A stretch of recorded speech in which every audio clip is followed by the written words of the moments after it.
Après une journée de travail intense, c'est la dernière ligne droite. Nos équipes vont devoir pitcher leur projet devant le jury. À partir d'un nombre minimal d'écrans, il leur faut raconter une histoire convaincante qui permettra très vite de montrer que leur concept répond bien à un besoin des utilisateurs. L'exercice est périlleux. Chaque équipe a 10 minutes pour défendre sa réalisation. Pour être départagés, nos candidats ont un jury d'exception. Cédric d'Invest in Lyon, Ludmila d'Extra l'Agence, Jérôme de la Foodtech, Maud de l'agence Nelio et enfin Anthony du groupe Seb. Par rapport à cette problématique, nous ce qu'on a fait ressortir, c'est que il y avait un manque de visibilité entre en fait, le consommateur et puis le producteur. C'est-à-dire que le restaurant qu'en milieu, lui, il a une visibilité sur le client et sur le producteur, mais qu'en fait le client il n'a aucune visibilité sur le producteur et nous on voulait essayer de ramener un peu de transparence et de recréer du lien. On a vraiment voulu miser en fait, sur les sensations, un peu l'émotion et l'humain aussi qu'il y a derrière, parce qu'on parle quand même de nourriture. On a le premier écran de notre service avec le nom donc, de la graine à l'assiette. Donc avec une petite phrase pour présenter notre concept, donc qui serait d'abord de présenter finalement le producteur pour arriver au restaurant. On a toujours l'option donc, de choisir par rapport à des filtres. Donc par exemple là on est dans la catégorie fromage, donc tous les producteurs de fromage présents aux alentours.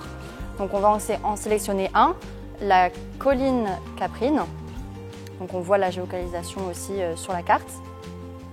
On clique et on arrive donc sur une page globale présentant le producteur. L'idée c'est vraiment de remettre en avant l'humain en fait, qui est derrière cette production, qu'est-ce qu'il fait, enfin découvrir un peu aussi son métier. La liste des produits que l'on a en deuxième page ou en première page, où on fait le choix j'aime, j'aime pas, c'est une liste qui est finie et qui est mise à jour. Et le potiron, on l'a un premier jour, mais on l'a pas le mois suivant. C'est une liste qui est exhaustive et on fait vraiment nos goûts. Comment elle est définie cette liste? C'est-à-dire qu'on peut aller plus loin dans cet aspect un peu sensoriel, d'avoir peut-être quelque chose un peu plus immersif. Le prototype de Marie et Jérôme est en symbiose avec leur concept. L'utilisateur est tout d'abord invité à choisir les produits qui lui plaisent à travers de très belles photographies. Ces choix l'amènent naturellement vers une mise en avant des proches producteurs qui pourraient l'intéresser. C'est le cœur du prototype. Enfin, l'utilisateur voit les restaurants qui se fournissent chez ce producteur afin d'y réserver une table. Le choix d'un parcours utilisateur axé sur le visuel, avec une charte parfaitement travaillée, permet à Marie et Jérôme de mettre la barre très haute dans cette session. Nous avons travaillé sur la même problématique, c'est-à-dire les clients arrivent pour manger autrement aujourd'hui. Ils mangent responsable et veulent connaître la traçabilité de leurs produits.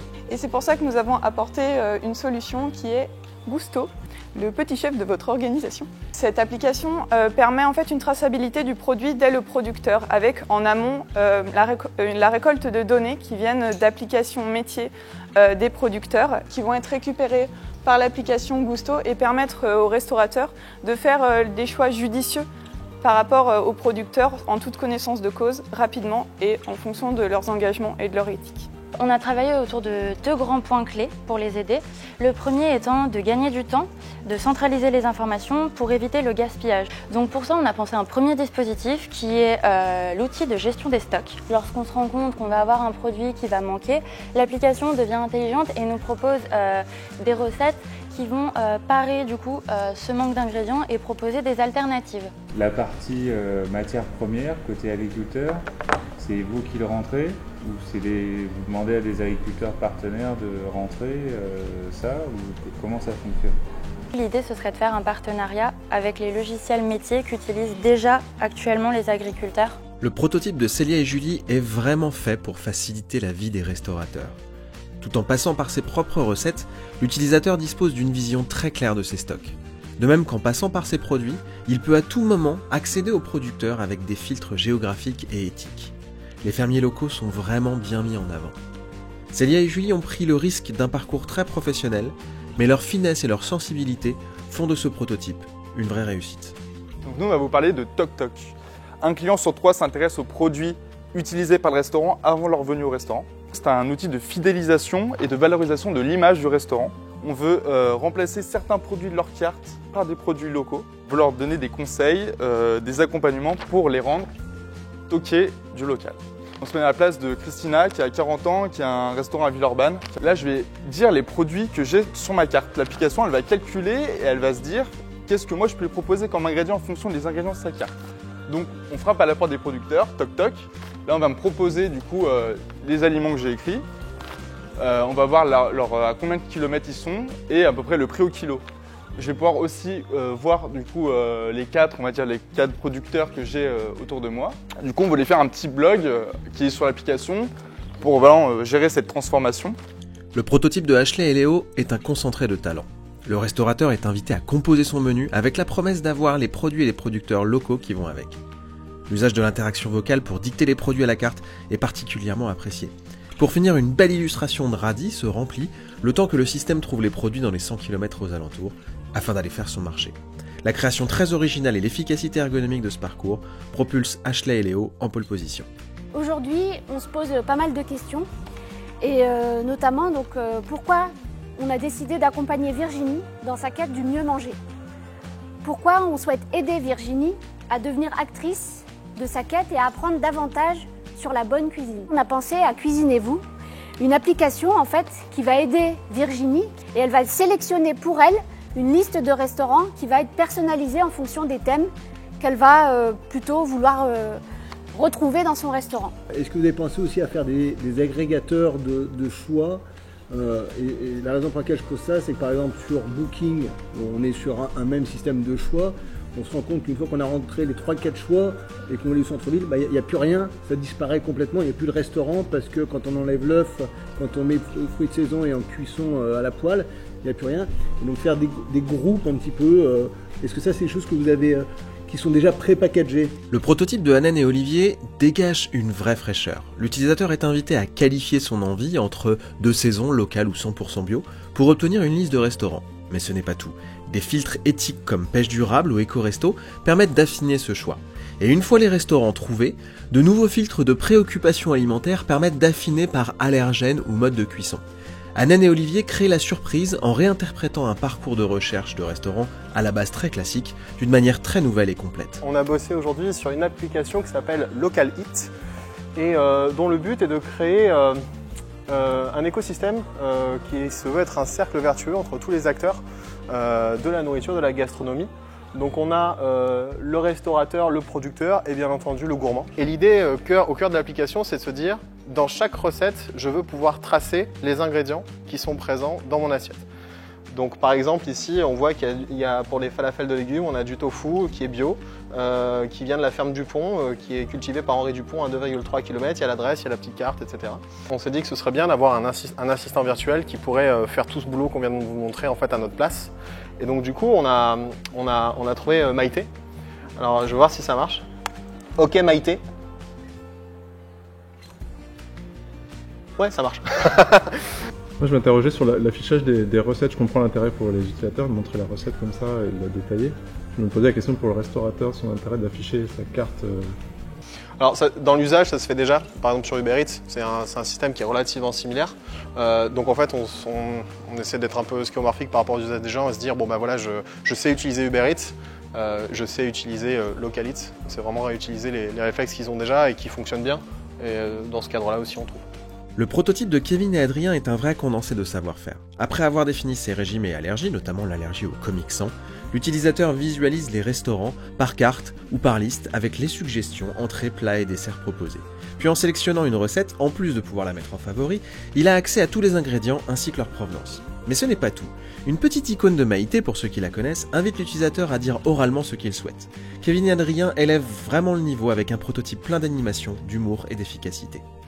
Je vais vous donner les résultats. Donc la première équipe, donc on était sur des notes sur 20, qui ont été sur 5 jurys. Et donc l'équipe qui a gagné a quand même accumulé à l'unanimité 81,5 points. Donc il y a quand même un des jurys qui a mis 0,5 quelque part. Enfin, en tout cas, une virgule quelque part, il va se reconnaître. Je vais bien assumer, c'est bon. Ah bah voilà. Voilà, on sait qui c'est. Je vais vous demander de faire une ovation pour notre équipe gagnante, qui est l'équipe numéro 1 avec Marie et Jérôme. Ils sont où? Venez!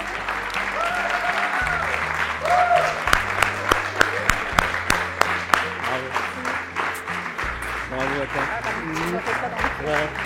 Bravo. Alors, ça valait le coup?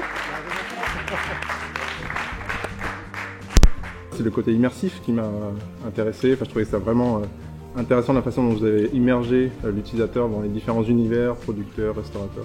C'est très visuel, donc c'est très intéressant parce qu'on est directement plongé un peu dans le vif du sujet. Peut-être dans le parcours utilisateur d'essayer d'arriver plus directement en fait à la finalité. Alors, un mot top, je l'utiliserai.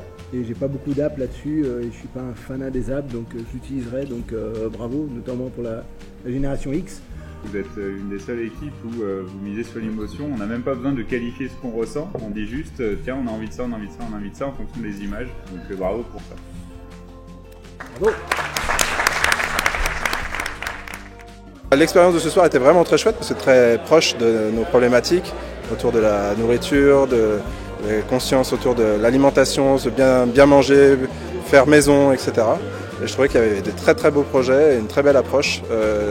Vraiment des singularités aussi dans la façon d'approcher la problématique qui n'était pas évidente, qui était très complexe et très large. J'ai beaucoup aimé cette journée de par l'implication de tous les participants au projet, leur vraie envie de travailler sur le thème de la gastronomie et du lien entre à la fois le producteur, le restaurateur et le client. J'ai pu être membre du jury de cet événement avec des projets qui sont assez exceptionnels en termes d'heures passées et du rendu que ça donne derrière pour travailler à la fois sur un concept et sur une présentation d'interface et de tout un univers graphique. Je trouve que c'est assez bluffant autour de ça avec des projets qui sont assez prometteurs et qui, à mon goût, je pense, devraient bien se connecter à un écosystème entrepreneurial parce qu'il y a clairement des valeurs ajoutées complémentaires à mettre en place entre ce monde des designers aujourd'hui et ce monde entrepreneurial parce que l'un recherche l'autre. Il y avait beaucoup de choses très différentes en fait qui, même si la thématique était la même, les approches étaient complètement,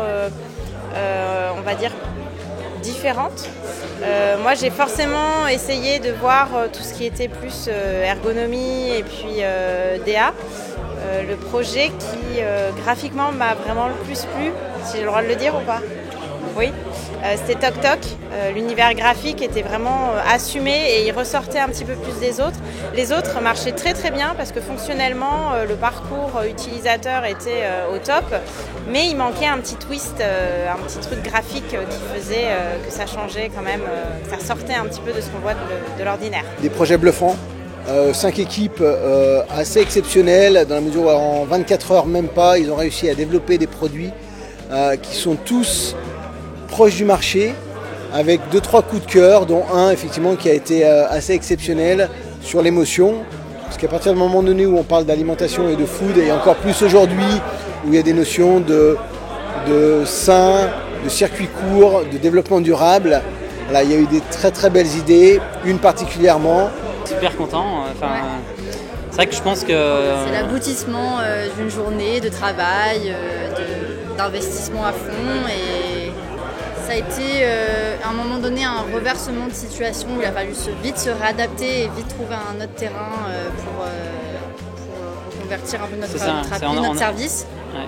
Et ensuite la partie prototypage où on a appris vite sur le tas, mais c'est vrai qu'on n'était pas forcément très à l'aise sur cette partie. Enfin, nous, on est venus ici aussi un peu pour le challenge. On s'est dit, on va participer à un truc et ça va nous apprendre plein de choses, et ce qui était le cas. Mais c'est vrai que du coup, sur la partie finale, on a eu un peu plus de mal parce qu'on n'avait pas une maîtrise totale là-dessus. Mais au final, ça s'est assez bien passé parce que je pense que du coup, on avait une idée, un concept qui était assez pertinent et on a réussi de manière assez simple à le faire comprendre. Donc c'est ça qui... On avait vraiment un parti pris, on est allé à fond dedans et on a tracé quoi. C'est ça.